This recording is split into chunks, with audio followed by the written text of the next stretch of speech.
COVID-19 has swept the world, and it has swept our community as well.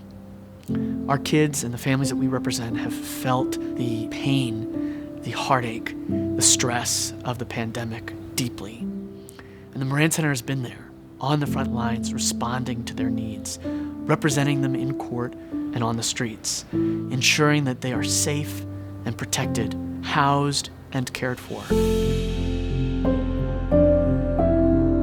Being in custody is extremely stressful under any circumstance. With the COVID-19 crisis, they feel like they are stuck. They have no control over what is going to happen to them. There are two particular young men that we represent. They were both in custody and were homeless.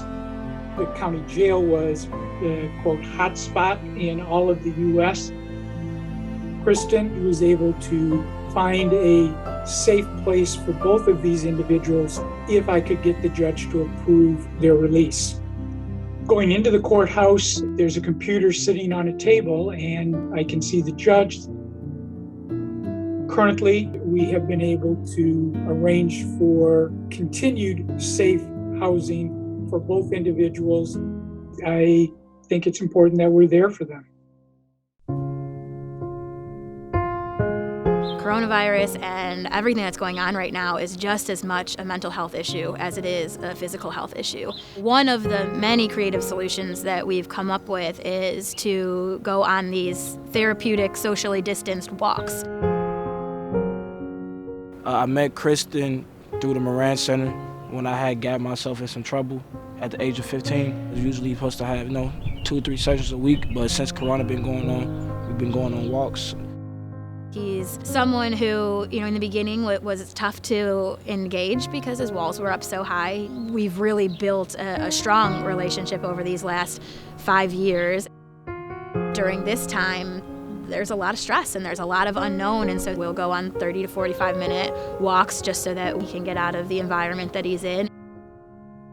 I get fresh air, just love nature, help me cope with anything I got going on, give me advice. Still have somebody I can talk to, not just, sit in the crib and quarantine the whole time. We are on the front lines of this pandemic every day. I get crisis calls every day. This is something that none of us have been through. We've had to learn new things and new ways to be able to be there for people when they really need it the most. During this COVID crisis, we've quickly powered into remote pro bono services. We provide free legal advice to families in housing, family law, and issues that affect financial stability. We are constantly striving to connect this bridge to families to access to justice. Justice rebuilding means that we're looking at how can we make this bridge stronger and better, because when things break, that's when we can really take a look at where is there a fault, where is there something missing for those who are most in need.